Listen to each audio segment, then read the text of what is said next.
favorite number could also be the number 1. All along the way, we had a very competent supervisor.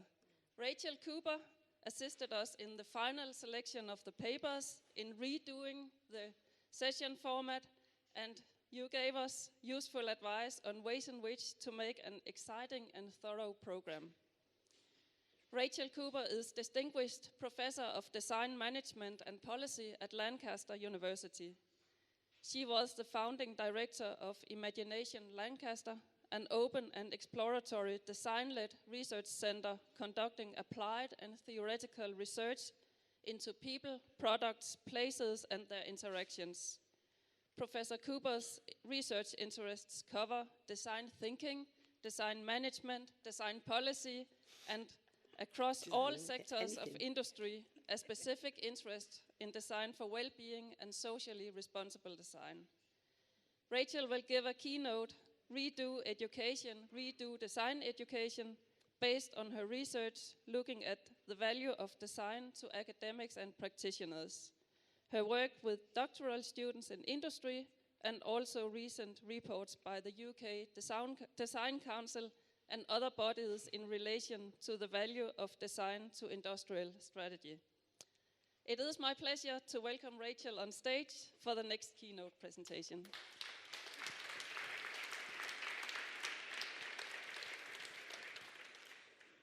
Good morning, everybody. It's a real pleasure to be here in this beautiful town of Kolding.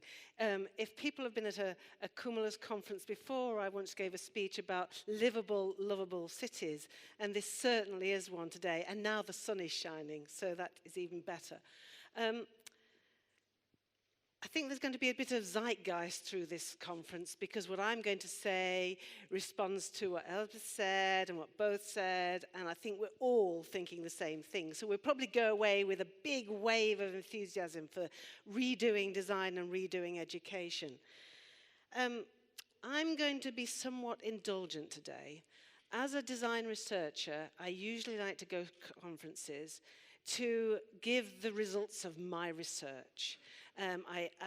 When I was a young student, I used to go to conferences with my husband, who was a psychologist, an academic psychologist, and he used to say, these conferences are just about designers telling you what they've done. There's no research. So I sort of, when I did my PhD in I finished my PhD in 1982, having been the first woman in the UK to do a practice-based design PhD, I didn't know how to find a supervisor, I didn't know how to find an examiner because nobody knew how to do it or do design research. I then felt that all conferences, you should go and you should talk about your evidence, your empiricism, and how you got your own theory. Today, I'm going to be indulgent. I'm going to play, and I'm going to sort of have fun. I've written something. I will probably go off-piste, so bear with me. Acquaintance of mine, Chris Lewis, who is the chief executive of a PR company called Lewis PR, wrote a book last year called Too Fast to Think, in which he turned to leaders in industry and government to ask them how they get their creative ideas and how this reflects on how the brain works, coming back to Bo. And also how they get creative in this world of a short 140-character attention span. And this made me think about my education 40 years ago. When I was taught design in the UK, first of all, we had a foundation course, which was basically a year to do anything you like. And there was hardly any curriculum. You just went and played in the art studio. You played with ceramics. You played with drawing. You played in any way you liked. And then I did a 3-year course in multidisciplinary design, the first multidisciplinary design course in the UK. And I started in 1973. So when Elspeth calls me the old lady of design research, I think that's probably what I am. But my degree was a ramble. It was exploring techniques. It was giving me time to reflect. I played. I barely was assessed, probably at the end of the year. There were no modules. There were staff wandering about the studios just giving me tips. But what it did was give me a wealth of knowledge and thoughts and ways of doing things, visualization skills and creative thinking skills that have kept me going for a good few years. I remember when I was working in practice saying, I would never have had time to do this when I was working in practice. It gave me a wealth of skills. That was 40 years ago, and essentially, design education was an education, in essence, a way of training a professional. You did graphic design, you did product design, and you actually came out with the skills to do it. I came out and worked immediately as a freelance designer doing graphic design in companies, and I felt I had the skills to do it, the skills to design books, magazines, or whatever you like. I felt I'd got that, and I did it, and I made a living from it. And design research was undertaken in those days to inform the design task. The only other design research that one might be aware of at that time was the work of Victor Papanak, who was thinking of bigger challenges. But basically, you had these books like Pioneers of Modern Design, What is a Designer, and so on. And then finally, a book that every student in the 1970s went away with, which was The Professional Practice of Design. And we used that for a long time. However, since the 1990s, there's been a growth in funding, particularly in the UK, for design research, and for PhDs. There was suddenly a wealth of funding that we could actually access to do design research. And because the funding in the UK came from various bodies, one turned oneself into something other than a designer. One started looking to the national and global challenges. I started to work with engineers and social scientists to tackle the wicked problems that were available to us or in the zeitgeist. We looked at advanced manufacturing, looked at well-being and healthcare, and we looked at sustainability. And we started working with other people to actually access the money. In essence, we were applying design to the social, economic, environmental, and latterly, political challenges. We were applying design to user-centered challenges. We were applying design to ethnography, design anthropology. We were introducing new disciplines like service design and interaction design. And over that period, our designers, and I'm going to sell myself here, we were actually starting to design not in disciplines, but in places, on topics. So that's when I came up with the idea of a book series. So in the late 1990s, I came up with a book series called Design for Social Responsibility, and tried to get designers to start thinking about how they designed in all sorts of different ways, whether it's design for sport, or design for health, or design for well-being, or design for sustainability, to start to make the world understand that designers engaged in all of these aspects. They weren't just product designers, they weren't just graphic designers, they actually addressed issues that the world was interested in. However, there's a tension between practice and the wider international inquiry. Are our degrees delivered in order that our design industry, as it is today, have the skilled creative designers and craftspeople? Or are they to deliver the next generation of skilled designers who are confident of moving beyond the realms of design practice, who are confident of being multidisciplinary team leaders and leaders in organizations, public and private, i.e., they have value beyond the production of artifacts, hard or soft? So we are still struggling with this debate. In fact, we are still struggling with the debate and the question that's asked of us: what is the value of design? So much so that I have recently been asked to do a study for the Design Council, for the government, on the value of design in innovation, again. Now, there has been studies of the value of design for the last 25 years, if not before. I have just been made the president of the Design Research Society, which I'm not sure is a benefit or not, but the Design Research Society started in 1965-ish to actually illustrate the benefit of design research. But we're still asking the same question. So I did a study, and we also did a study of what academics and designers in industry, practicing designers, thought design education was about. And they all believed three things. The ability to identify and solve problems was revealed to be the most important concept from all of the respondents, both industry and academics. Employing communication skills was the second, followed by being and thinking creatively. So we come back to Bo's presentation. However, there was a significant difference between the academics and the practitioners. So academics believe design skills, methods, ethnography, being playful, craft skills, divergent and convergent skills, and conducting research in a variety of modes was important. But they also emphasized the understanding of the context and systems in which design operates, while practitioners place stress on understanding functionalism, consumerism, and client-related relationships.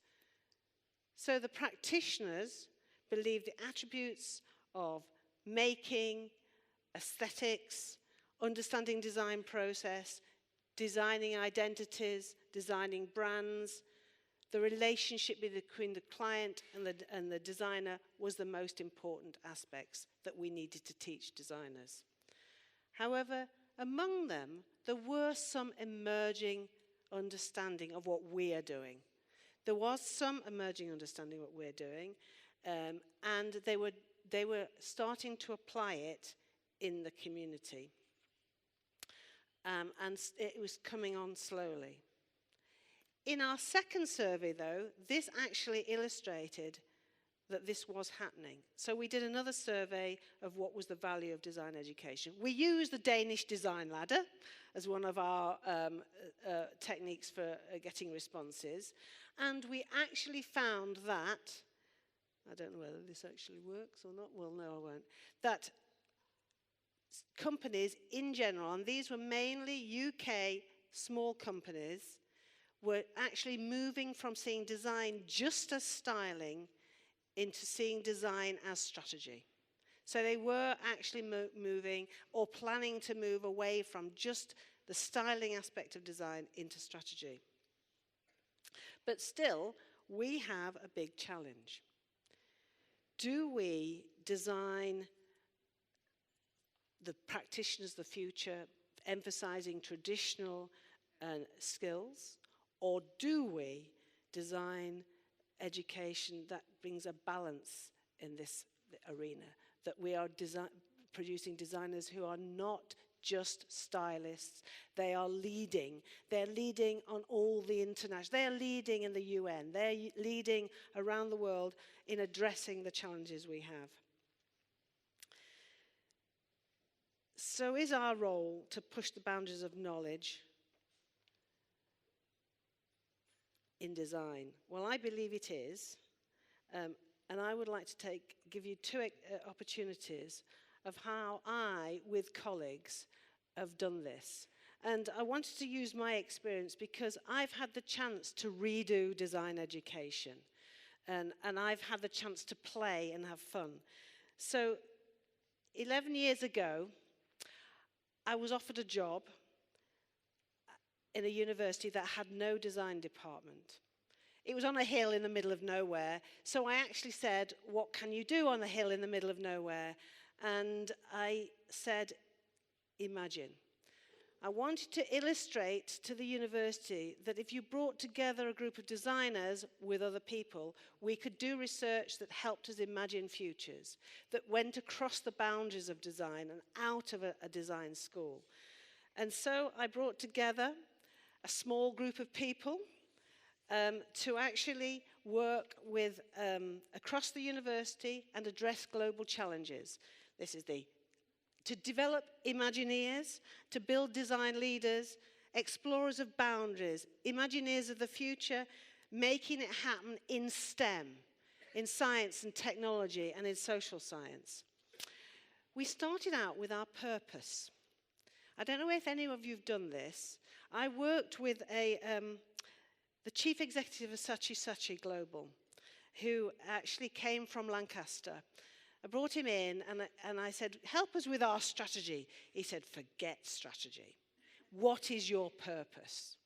And we had a wonderful day where the academics hated somebody from the advertising industry coming in and telling them how to work out what their purpose was. And this is the second purpose. So we had the first one in 2007, and I won't bore you with what that was because we could go on about this for ages. But then we did another one in 2014, 7 years later. And our purpose was to be renowned as the vital crucible for intelligent, actionable, world-changing ideas. But we also underpin that with our beliefs, what we believed in as a group, as a team, because I was bringing a team to do things different, to challenge concepts.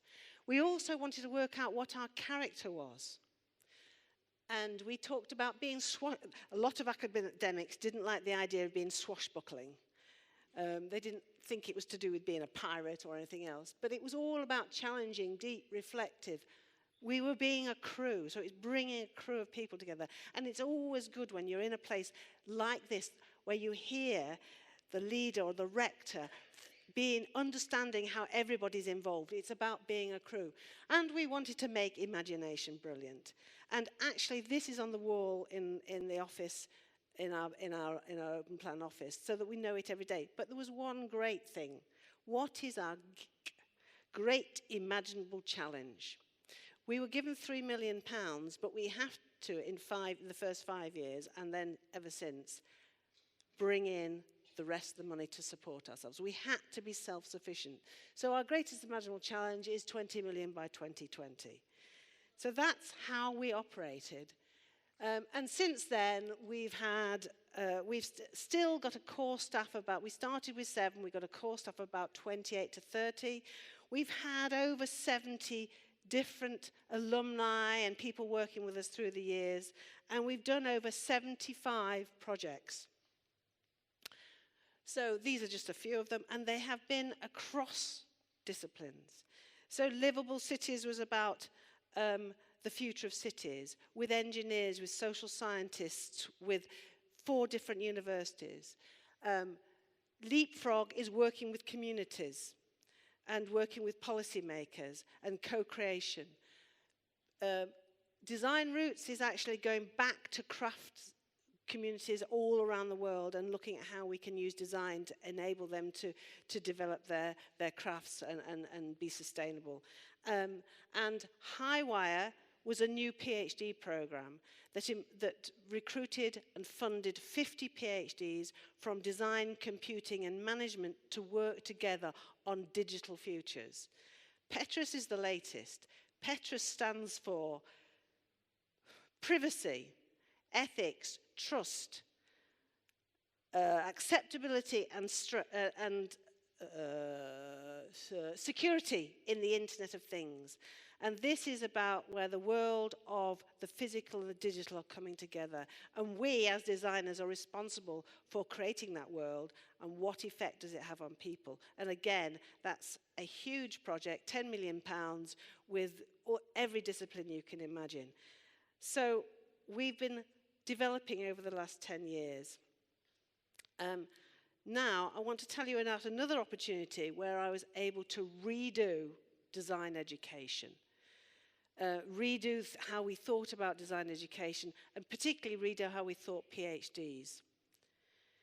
4 years ago, I was given the opportunity from a funding council with £3 million and to work with Newcastle University, the Royal College of Art and Lancaster.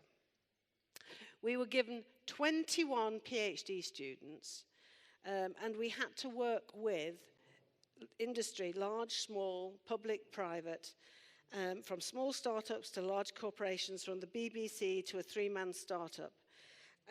And the focus of it was around the digital public space. So we worked with lots of different companies, and we also had money to give to academics all around the country to work with us too. We developed a model. So the model looks at the relationship between industry and academia, theory and practice. So in one, I'm just trying to see if there's does this work? In one quadrant, at this end, we were trying to develop new products and services for commercial, social and community value. We were trying to address new forms of knowledge exchange for academia, industry and communities. So this was the practice end. On this end, we were looking at new thinking, new theories on the digital public space. And then here is what I want to talk about, the new PhD models for arts and humanities. So here's our PhD model. The PhDs we selected, we interviewed PhDs, they came in October. In the middle of October and November, we had 6 creative exchange labs with industry partners, with other academics. And in those labs, the students had to develop their own mini projects. And through 2 years of their PhD, they worked outside the university. They came in occasionally for supervision, but mainly the supervision was in the town, and they actually worked in companies the whole time they did their PhDs. So that was the structure of the project. So students, supervisors, a knowledge exchange associate helping them with their companies, and then they had mini projects in companies with a non-academic partner and an academic partner. And they did a series of projects. That's the structure of their PhD. I have to say, this structure is post hoc rationalization. The students were worried, they were concerned, they didn't understand the structure, they were having a mess, but they were also playing. And it worked. In the first cohort of projects, we had a number of themes that we worked on. We had often 5 projects, 11 commercial partners, 14 academic partners. And so we had public service, innovation, democracy, making the physical digital, live performance and participation, rethinking working live, stories, archives and living heritage, and building social communities. And that was just the first 6. We repeated that the next year, and we had another series of projects. At the end of the 4 years, all the PhDs had completed, bar about 3, and this is where the system comes back in again. In the UK, we have to demonstrate impact. So everything we do now gets reported. Almost every conversation we have gets recorded. If you have a conversation with industry, you record it. If you speak to somebody from industry, you record it. And so we could actually record the number of projects we did, the number of events, also the outputs, because outputs are very important for academics. The picture of the story looks like this. You can't read it, but I did a visualization of all the projects, all the people, and the connections of those. A smaller version looks like this, and all the symposium, the links. So we could start to explain how a body of PhD students have an impact on companies, on bodies and organizations. A small company gave me this to tell the government. When you started with us, Rachel, we were a 3-man startup, and by the end of having 2 PhDs work with us, not all the time, but differently we increased our turnover by 111%, and we created 13 graduate jobs. That is what we want. We want impact. So we're now going on to do the same thing. We've just been given another 12 PhD students to do some work just in the northwest of England, because the government have recognised design and creativity are very important to local communities. So this is about the universities having civic pride and civic value and contributing back to their own local communities. However, what we've been doing is actually reflected across the UK, across the world. What you're doing here at Kolding is exactly the same. You're talking about those grand challenges, sustainability, well-being. And it seems to me that education is changing.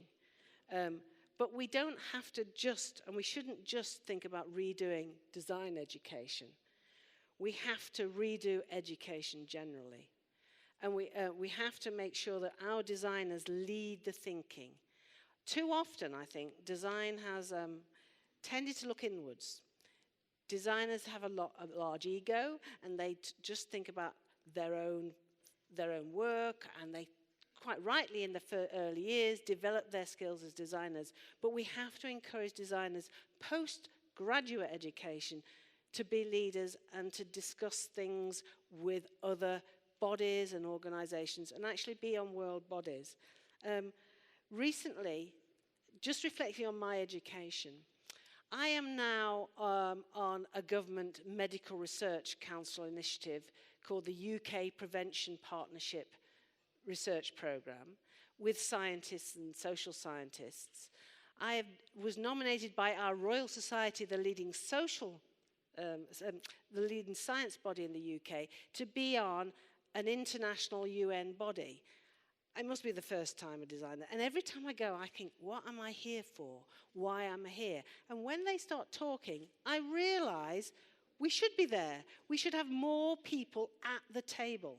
And we should be promoting everybody, not to just stick within the design discipline, not to talk to ourselves, but actually to go to conferences on medical science, to go to conferences on climate change, on blue oceans and green cities, to actually be part of a bigger community. So I would say we need to change education completely, not just redo design education. And I'm not the only person. Drew Faust of Harvard basically said, universities are operating as 19th century institutions in a 21st century world, and we need to change it. So I think we need to redo design education and redo education completely. Thank you.